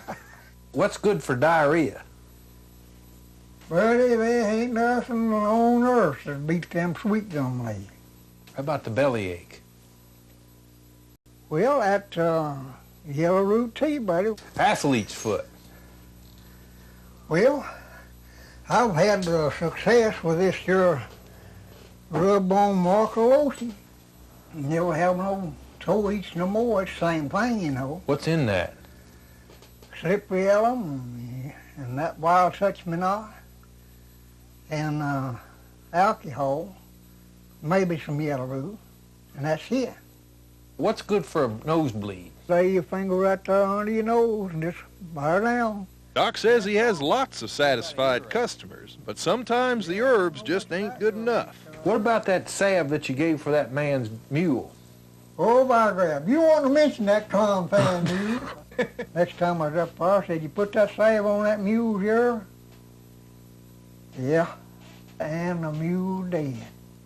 Is a lot of that up here, these cures, some of these cures, is it all mental? No, by grab, it's not imagination, buddy. If you've got to eat or something or other and rub on some of that marker lotion and it stops hurting, you know it, don't you? Yeah.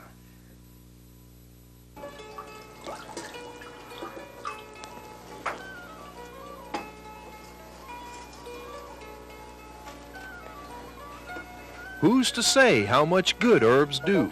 All we know for sure is that at 74 years of age, Doc Barton sparkles with life, relishes the sound of laughter, and it's good medicine just to be around him.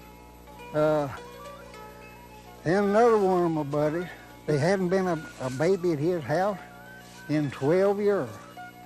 He come back to work a little later, said, buddy, I got me a baby on the road. Oh. Said, if it's a boy, I'm going to call it old Doc. Yeah. That yellow root, that could be dangerous as dynamite. That little, some of it comes up better than that other. Good root, you know. And that'll be good to sit out too, that little. You won't put some of it out. Yeah, you got your... About an acre cleared and always right back among the bears, bobcats. You could hear him a-calling the sheep plain to look over off up yonder. Well, I was coming out there as a dating a girl, a walking to that area light, or anything. I was feeling my way. Listen very closely, for the sound is vanishing. It was the daily song of the mountaineer. It is the language of our ancestors. Its roots survive in the southern mountains. Mountaineers have long been ridiculed for their speech. They seem to have no concept of grammar, and so they appear ignorant. Quite the opposite is true, however. It's not that mountaineers use poor grammar, they use an earlier one. We're following grammatical rules that are centuries old, and we're doing it consistently. Listen to the way Wiley Oakley from the Great Smoky Mountains said the verb waiting. I was just waiting for her to call me. Men like Wiley have been a-waitin' on their brides, a-comin' and a-goin' since the days of Chaucer, when the letter A appeared in verbs ending with ing. She was a-crying 'cause she couldn't get home. Molly Julian from Roan Mountain does this too. She also does something with the letter R that may have its roots in the lowlands of Scotland. All Scots love the R. Now, they trill their R. We no longer make that trilling sound in Appalachia, but we love the R so much that we insert it into words where it doesn't even belong. And I think the branch got up and washed it off. Wash. Mountaineers will pronounce an R every chance they get. But Dad, a man ought to be a good hand if he'd save his life. Ray Hicks from Banner Elk, North Carolina, has one of the oldest mountain dialects in the country. Listen carefully to the way he says the word helped. You my man, said you hope me I. Ray says hope. It was the original past tense of help about 600 years ago. Helped is a more modern form. Our usage has remained the same. It is the usage of the rest of American English and British English that has changed. I don't know what they made out of it, but anyway, it's poison. The word hit first appeared in Old English over 1,000 years ago.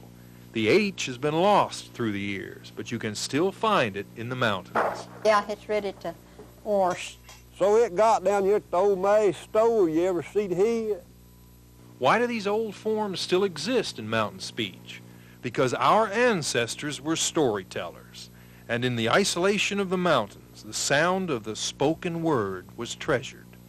Listen to the music in Wiley Oakley's speech. So I started out the door, I looked back and she sort of smiled and said, you ought to give me a lock of your hair before you leave me up here in these wild mountains.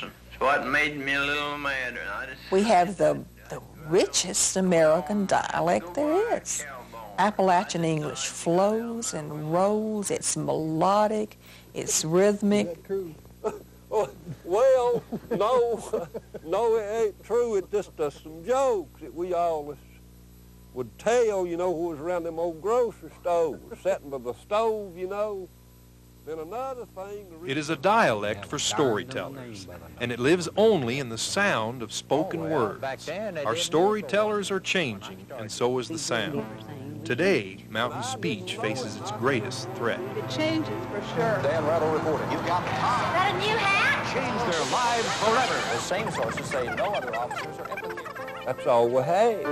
We had nothing else to look to for no cheer up or a feeling, you know.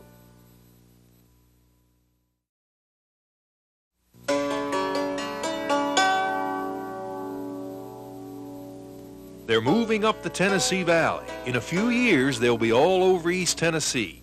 You probably won't see them, but you can hear them at night, out in the country, the call of the coyote.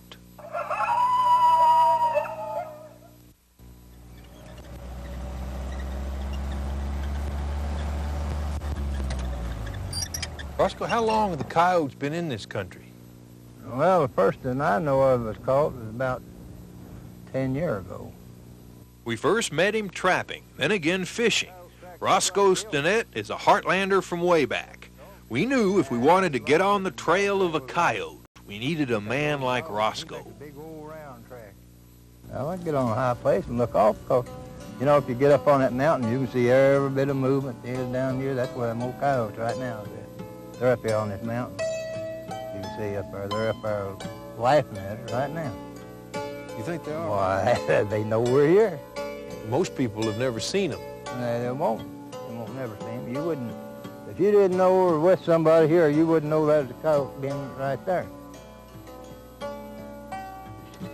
See, it's this right in here, kind of a heart shape. See here? What do they eat? Rabbits, quail, wild turkey, people's ducks, chickens, any kind of fowl. And kill a lot of sheep, young calves. They've even been eating watermelon, they tell me. Gonna eat a bunch of watermelon for a fella. Eat his watermelon patch yet. Coyotes are easy to please, but hard to get rid of. Tennessee is now home to 50,000 coyotes, mostly in the western part of the state, but they're headed this way. We decided to match wits with him, to draw him out in the open with a tape recording of the coyote's territorial howl. And so we set out to wait for nightfall. Will we know one if we hear it? Oh, yeah. Yeah, you'll know it. It'll make your hair stand on your head. You was out by yourself and didn't know what it was.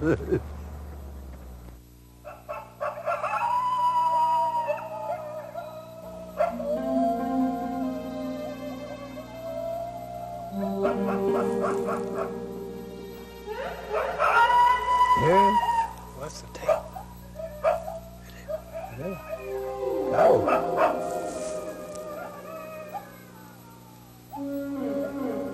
Yeah? You serious? Yeah. Sure is. Yeah? Make the hair stand on your head, buddy. But it was only the more traditional animals that came out of the dark to see what all the racket was about.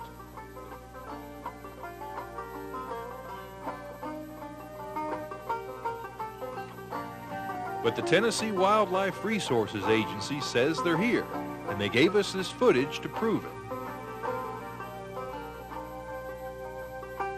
Here's the whole thing about it. He's smarter than any other animal. If they're dumb, they don't last long, because the trapper will get them. They can catch them if they're dumb. That's why they get smarter all the time. They're harder to catch, get harder all the time. And he belongs here now. He's here. He's here to stay, I'd say.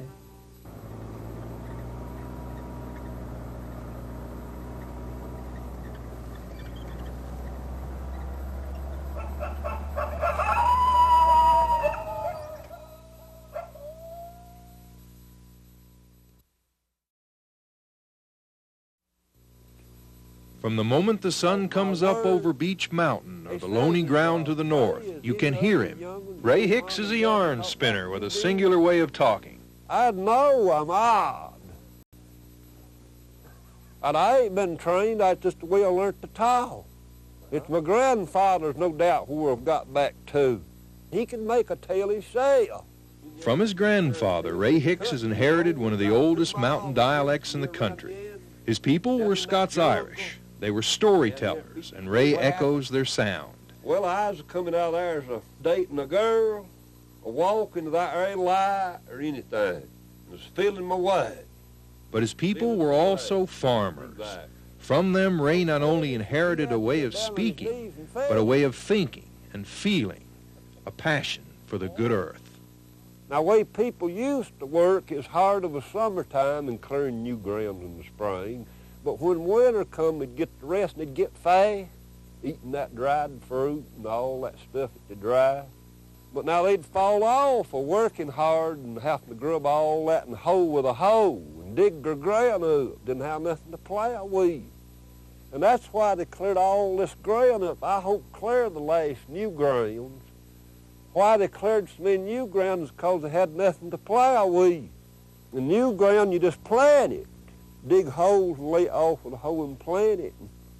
And gosh, if it's that lonely ground in this country, the northwest ground, sugar tree ground, it would grow corn then with no fertilizer. Fertilizer. Yeah, didn't know nothing about no fertilizer. Ground was fertile. And planted in corn, it made 2 and 3 years to stalk, and them cornfield beans run of it and pick a peck to the heel. A peck to the heel, that's 15 pounds. And the second year, you really got a yield. The second year. The first year broke it in, rotted it out. And then the second year, you planted Irish potatoes in. Third, you tended to the third year, and you get back the third year about what you made the first year. And then they throwed it out. Well, that's what happened. The storms washed it all off down in the valley, the topsoil. Well, it went on. And directly Mama says, Ray, I believe God's killed the ground. It went on, nothing wouldn't germinate to come up hardly. It'd rot in the ground, the seed would. 3 years and it's gone, and that's what caused it, way I worked here to build it back up, and all the other people on their land.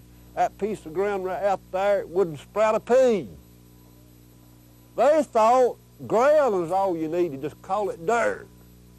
They didn't know it had no fungus of richness of the topsoil that God created to grow the food. They just thought plant it anywhere. And they finally got to planting. Is the reason we started sowing, the people now learn it. Finally got to plant and said plant it where it wouldn't grow weeds. God, where ground won't grow weeds, it won't grow no food. Yeah, my dad got to doing that. Said plant it where it wouldn't have to hoe it. And it wouldn't even come up. Corn would rot in the ground. And so I went back to what I knowed and what just got back to it, just got to study. Now I raised right up here a patch last 3 years of Irish potatoes without any fertile. And gosh, turnips was that big, sitting blue on top of the ground. Pick.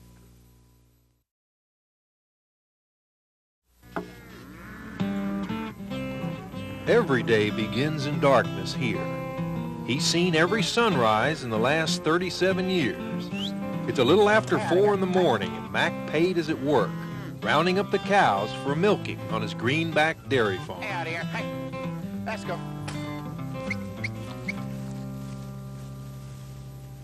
Hey, out here. Cows have to be milked twice a day, every day. What do you do like on Thanksgiving or Christmas? Well, you still get up and milk the cows first. When was the last time you had a break at a holiday? Well, as far as taking a vacation or anything like that, I haven't had one in a long time. I do take off and go to dairy meetings.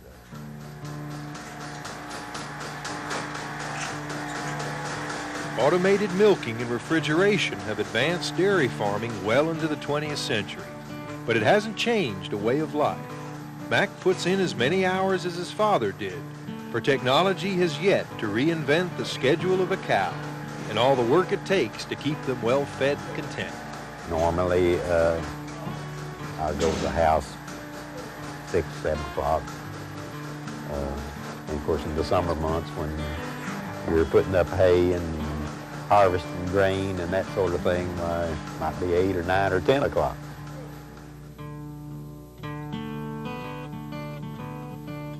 This is work in its truest sense, for tending animals has always dealt with the basic realities of sweat, mud, and muscle.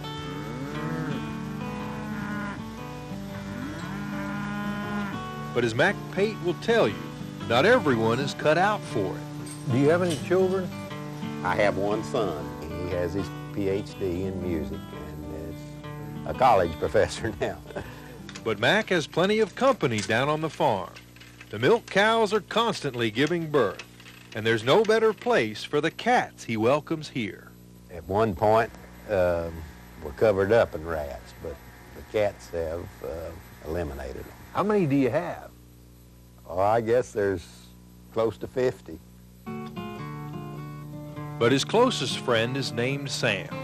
Sam, go down there and get in the truck.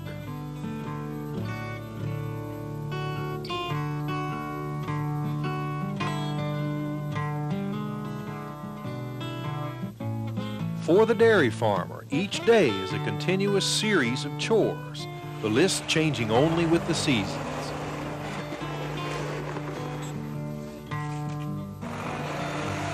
One day you might be plowing a field, or the next day you might be putting up hay, or you might be repairing machinery, or you might be doctoring a cow. It's just something different most all the time. But there's something that you always have to do. There's milk the cows.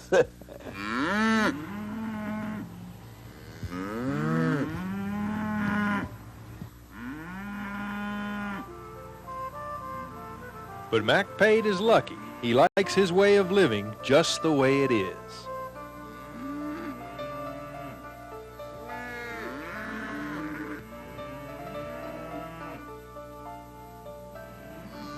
Dairy people have pride in their herd and their farms, and it's something that you really like and that you're proud of. Is there anything else you'd rather be doing? Oh, I don't think so.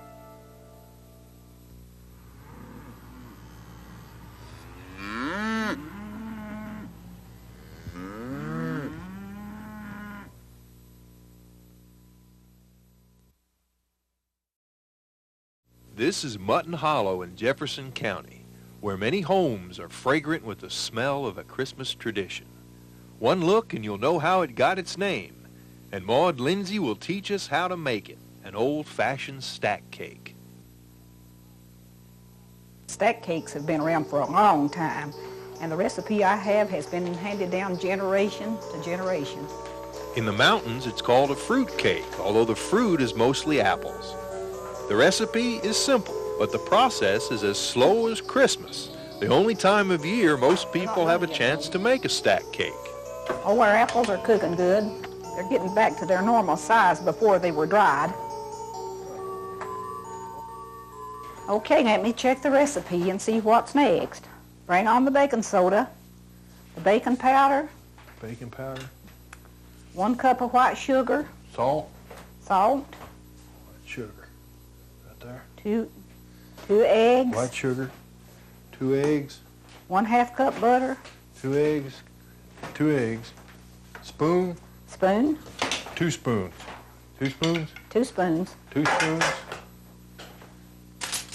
measuring spoons, measuring spoons, measuring spoons, measuring spoons, measuring cup, measuring cups. measuring cups. About running out of gear over here, Maud. Bill, did you hide my measuring spoons? Yeah, they're over here. Okay, excuse me. Sorry. We're making some progress now. Good, good. We're getting there, aren't we? We'll have a cake for Christmas, won't we? Mm-hmm. Bill, did you get the vanilla in it? Vanilla? The vanilla, we'll need some flavoring in that cake. Enough? That should do it. You deliberately got a small bowl for me, Ma, didn't you? Well, it looks that way, don't it, Bill?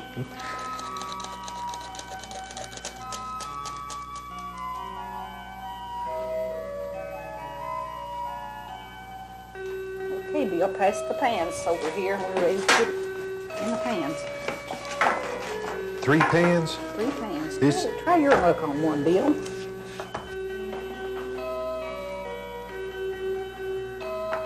Mine's ready to bake, Bill. Oh.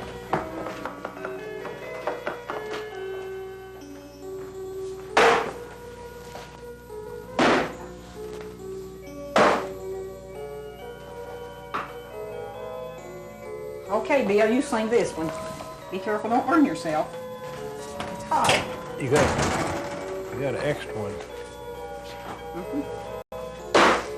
Uh-oh.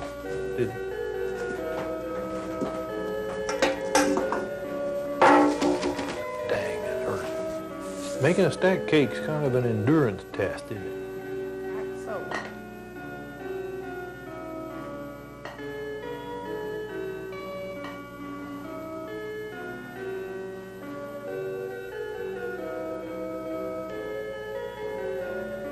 You make a stacked cake like you had been making stacked cakes forever. It's like laying brick. How high can you go on a stacked Oh, cake? just as high as it won't stand. 8 or 10 is the highest I have ever seen one. But the reason Maud makes her stack cake every year has nothing to do with the number of layers. Most of all, I'd like to have my family all together at Christmas to eat this stack cake. It's not Christmas without a stack cake.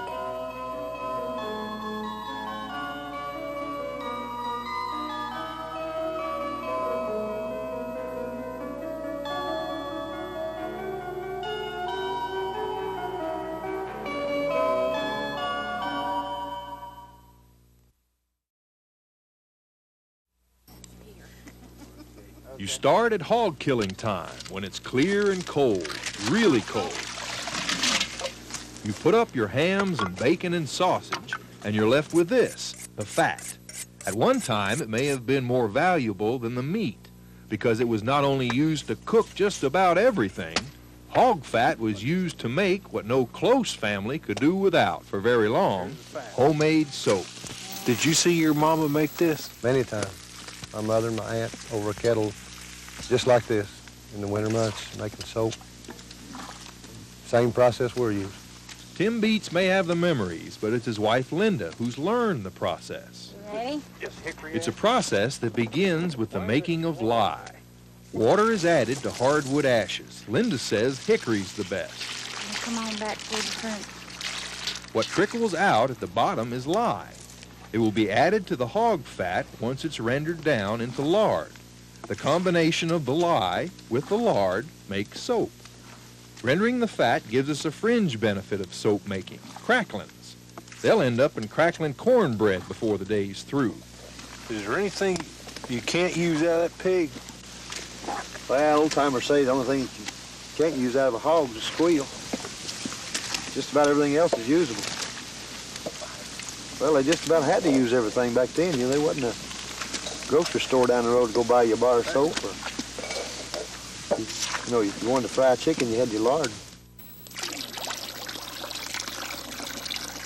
Why is it turning like that? It's a reaction of the alkali in the lye we've dripped off with the fat. It'll start becoming kind of like pudding. It'll get like pudding, and then it just gets thicker and thicker as you stir. To me, it's something that we're losing. Our children, you'd be surprised at people our age, even that don't know what soap is, where it came from. Dad's got chores to do. You want to take over? All right, don't get none on you. Their daughter Michelle is home from school, and it's her turn at the kettle. Once you start making soap, you can't stop or the batch will be ruined. You have to stay stirring. That's the work part of it. Once you start making your soap, you keep stirring it until it's ready to pour. So you got 3 hours worth of stir. Right. We got 3 hours. We have 3 hours worth of stirring.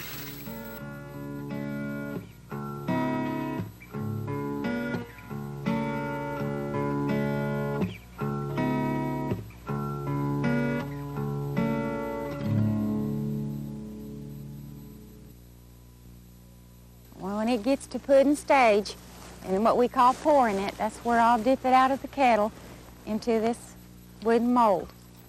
You cut this like brownies? Yeah, just like brownies. In a day, this batch will become hard enough to make into cakes. Linda says if you wait 2 weeks before you use it, lye soap won't burn your skin. And there's one good thing about it. You won't have to worry about breaking out in a rash or being allergic to it because of some kind of chemical or perfume that's been put in it. It doesn't smell at all. I wish I could say the same for this. This is a hog bladder. Blow it up, and you've got a ball. On the old family farm, it was the only ball the children had to play with.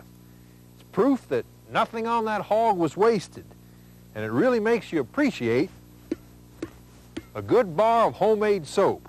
For the Heartland Series, I'm Bill Landry. It was our first Christmas without Grandpa.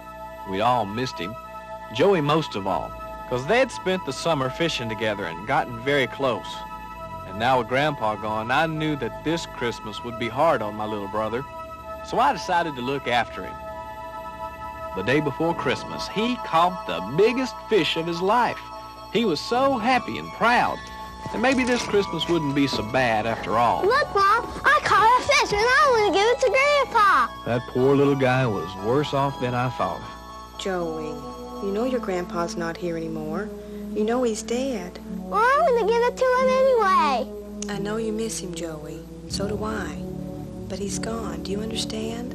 Yes. Now, I want you to get rid of that fish. Go on. Okay. Mama's just trying to make him understand, but he didn't. I think missing Grandpa had made my brother a little crazy.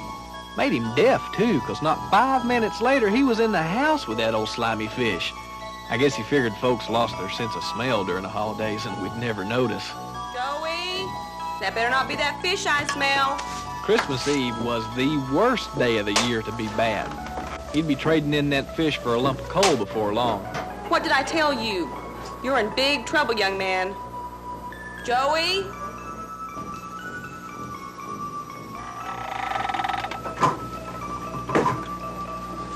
He was in the clear for now, but he'd have to sneak that fish, ribbon and all, out of the house with Mama on the lookout.